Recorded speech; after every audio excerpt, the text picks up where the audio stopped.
What's up mga quiz, mga atis? Welcome back sa aking channel. This is Chris Alan. Ang ngayong araw papanoorin na yung isa na namang teaser galing sa upcoming sequel ng Encantadia 2016 at ito yung Encantadia Chronicles Sangre at excited ako makita ito sa teaser trailer nila at tingnan natin kung anong ipapakita nila dito sa teaser trailer na to. So no further ado, let's watch the video and later I'll be giving my reaction and opinion on the said trailer. So let's go!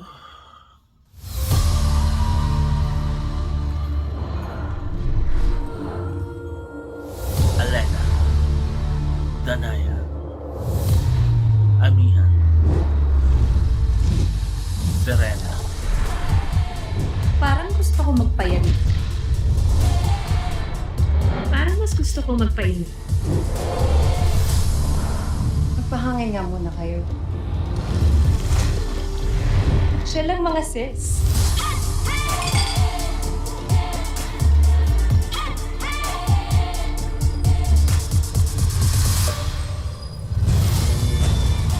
Ayan na sila. Very Tara. promising. Ang dami. Malakas to. Testa Lamara. set. Lamara. Bea.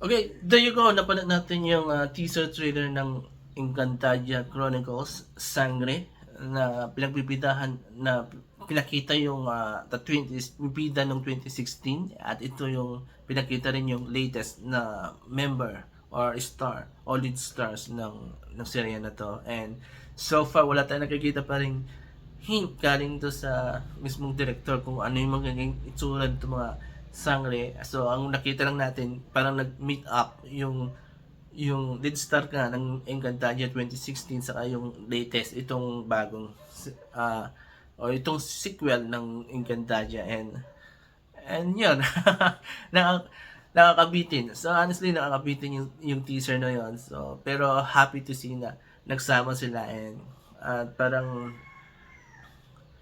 unlike yung dati yung sa Encantadia 2016, hindi masyadong napagsama yung original na Encantadia because some are nasa ibang network na. So ito, happy to see na nagsama sila to sa isang trailer. And yun, wala akong masabi kasi walang hint na pinapakita, walang pinakita yung director. Except that yun, nagsama yung dalawang grupo ng lead stars ng Encantadia and I'm looking forward for this Encantadia this sequel of Encantadia 2016 because I'll be honest, medyo disappointed ako sa 2016 kasi ako I grew up with the original Encantadia and it was very very beautiful. Nakaroon pa nga mga follow-up series yung Encantadia na original. There's one Eteria saka yung Encantadia I don't know, I forgot the other one. Basta Encantadia pa rin yun. So, yun. So, noong 2016, medyo disappointing yung istorya kasi medyo magulo kasi it's a prequel and retelling, diba? And a sequel also. So, parang pinagsama-sama. So, naging confusing istorya and may mga ibang inconsistency to. So, I'm looking forward for this new sequel of Encantadia 2016. So, ayaw kong sabihin na sequel ito ng original Encantadia because it's different.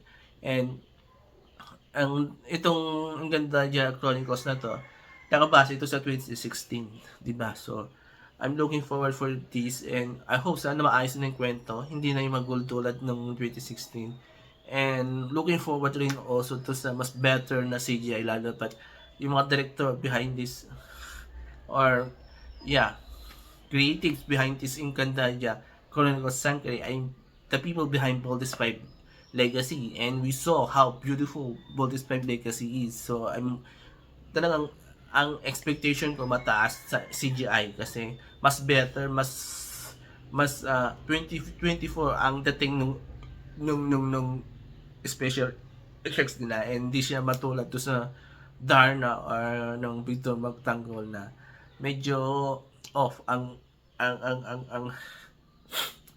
special effects. So again, yun, I'm very happy for this. I have a high expectation for this sequel, and looking forward na malagpasan niya yung original, kahit man lang yung original, kasi ito sa itong 2016 medyo failure para sa akin yun. But I hope sana malagpasan nila or matapatan nila yung kasikatan ng original, diba? Lalo pat they're offering new storyline and they're offering new talents, diba? Especially na mayroong lalaki to sa mga mahawa ng Brillante, diba? So there you go. So I'm very happy, and hopefully mabigyan tayo ng magandang teaser man, or this coming weeks, months, or bago may release, kasi nga this is one of the most anticipated serye ng GMA, and ang dami ng abang nito after nung World Display Day, kasi ito yung inaabangan talaga ng mga fans o mga kapuso fans, itong Sangre. At tulad ng sinabi ko kanina, gusto nila makita kung mag-upgrade niya yung CGI na gawa ng GMA, diba? So yun. So kayo mga quiz, mga ates, kung nagustuhan nyo man yung teaser trailer ng Sangre, mag-comment kayo dito sa baba. At kung nagustuhan nyo na mabili itong reaction at opinion contest and trailer, mag-comment kayo dito sa baba. At babasahin ko lahat mga comments nyo, and I will try to react o mag-reply sa mga comments nyo. So before I end this video, please don't forget these 4 things while watching my videos on my channel. Comment, like, share, and subscribe to my channel, Star Alan Ski Show, tamat ng People Present, ang Pinoy Talaga Channel, Proudly from the Vlogs. Maraming salamat, and have a nice day to you. Bye-bye!